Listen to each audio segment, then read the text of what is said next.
बचपन में राजा महाराजाओं की वो कहानियां याद हैं? कैसे कोई राजा अपनी प्रजा का असली हाल जानने के लिए भेष बदलकर एक आम इंसान की तरह उनके बीच पहुंच जाता था। सुनने में ये किस्से बड़े दिलचस्प लगते थे। लेकिन जरा सोचिए, क्या आज की दुनिया में, आज के दौर में ऐसा हो सकता है? मतलब जहां हर नेता चौबीसों घंटे कैमरों और सुरक्षा के घेरे में रहता हो, क्या कोई सच में आम आदमी बनकर सिस्टम की सच्चाई परख सकता है? सुनने में तो ये किसी कल्पना जैसा ही लगता है ना? पर कमाल की बात यह है कि ये कोई कल्पना नहीं है। ये कहानी सच हुई, और वो भी हमारे ही देश भारत में। साल था 1979। आज हम एक ऐसे ही प्रधानमंत्री की कहानी जानेंगे जिसने इन सारे किस्सों और कहावतों को सच कर दिखाया था। तो चलिए सीधे चलते हैं उस कहानी में। बात है 1979 की, एक शाम की। जगह थी उत्तर प्रदेश का इटावा जिला, और वहां का उसराहार पुलिस स्टेशन। पुलिस वाले अपना दिन भर का काम निपटाकर घर जाने की तैयारी में ही थे। ठीक उसी वक्त लगभग 7.5 साल का एक बुजुर्ग थाने में दाखिल होता है। वो नंगे पैर था और उसके सादे से धोती कुर्ते पर मिट्टी लगी हुई थी। मतलब उसे देखकर कोई भी पहली नजर में यही कहता कि ये कोई गरीब बेबस किसान है जिसे मदद की जरूरत है। वो बुजुर्ग दरोगा के पास पहुंचता है और अपनी शिकायत दर्ज कराने को कहता है। उसकी कहानी ये थी कि वो मेरठ से बैल खरीदने के लिए इटावा आया था, लेकिन रास्ते में किसी ने उसकी जेब काट ली और उसके सारे पैसे चोरी हो गए। पुलिस वालों को उसकी कहानी पर बिल्कुल यकीन नहीं हुआ। उन्होंने उसे टालते हुए कहा, अरे बाबा, कोई मेरठ से इतनी दूर सिर्फ बैल खरीदने क्यों आएगा? तुम पक्का झूठ बोल रहे हो सकता है पैसे कहीं गिरा दिए हों या फिर शराब पी के उड़ा दिए हों। पुलिस ने उसकी रिपोर्ट लिखने से साफ साफ मना कर दिया। अब वो बेचारा किसान क्या करता? हर तरफ से निराश होकर वो लाचार बुजुर्ग थाने की एक दीवार के सहारे जमीन पर बैठ गया। ऐसा लग रहा था मानो उसकी आखिरी उम्मीद भी अब टूट चुकी है। थोड़ी देर बाद एक सिपाही उसके पास आया। उसने मदद की पेशकश तो की, लेकिन एक शर्त पर। उसने उस किसान से, जिसके सारे पैसे पहले ही चोरी हो चुके थे, रिपोर्ट लिखवाने के बदले खर्चा पानी यानी कि सीधी सीधी रिश्वत की मांग कर दी।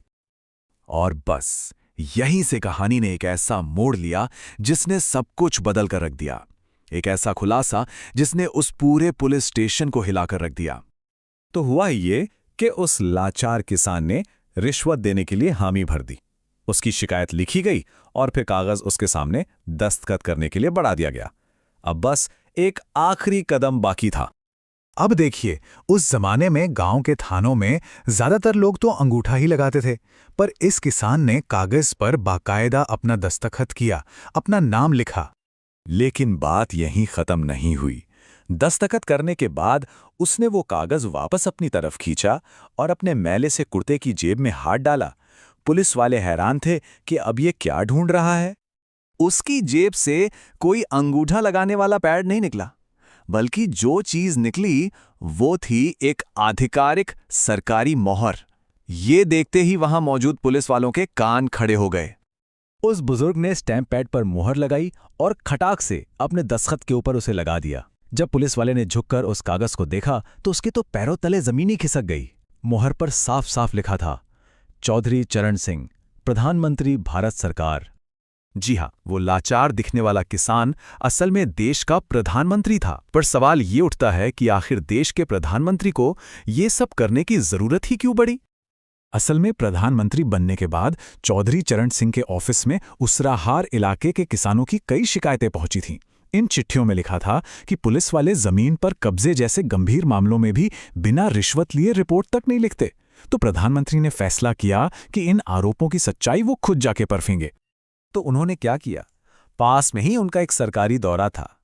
वो अपनी सुरक्षा को चकमा देकर निकल गए और सीधे पास के खेत में पहुंचे। वहां उन्होंने अपने कपड़ों और शरीर पर मिट्टी मली, चप्पलें उतारीं और एक आम किसान के भेष में पैदल ही उसराहार पुलिस स्टेशन की तरफ चल पड़े। और फिर जो होना था वही हुआ। सच्चाई सामने आते ही उस थाने के पूरे स्टाफ को मौके पर ही सस्पेंड कर दिया गया। ये एक प्रधानमंत्री का अपने लोगों के लिए लिया गया सीधा एक्शन था। तो चलिए अब जरा किसान के भेष के पीछे जो असली इंसान था, उस नेता के बारे में थोड़ा और जानते हैं। आखिर कौन थे चौधरी चरण सिंह? चौधरी चरण सिंह को एक जमीनी नेता माना जाता था। मतलब वो कोई अचानक से प्रधानमंत्री नहीं बन गए थे।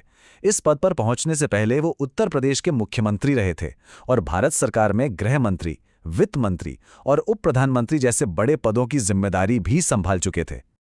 हाँ, ये बात और है कि प्रधानमंत्री के तौर पर उनका कार्यकाल बहुत ही छोटा और काफी उथल-पुथल भरा रहा। उन्होंने 28 जुलाई 1979 को शपथ ली, लेकिन सिर्फ 23 दिनों के अंदर ही उनकी सरकार ने बहुमत खो दिया। इसके बाद उन्होंने लोकसभा भंग करने की सिफारिश की और लगभग 24 हफ्तों तक एक कार्यवाहक प्रधानमंत्री बने रहे। और यही तो इस पूरी कहानी का सबसे दिलचस्प पहलू है। जो दिख रहा था और जो सच था, उसमें जमीन आसमान का फर्क था। जिसे पुलिस वाले एक बेबस अनपढ़ किसान समझ रहे थे, वो असल में देश का सबसे ताकतवर इंसान था। और जिसे वो एक मामूली रिश्वतखोरी का मामला समझ रहे थे, वो असल में एक प्रधानमंत्री का लिया हुआ इम्तिहान था।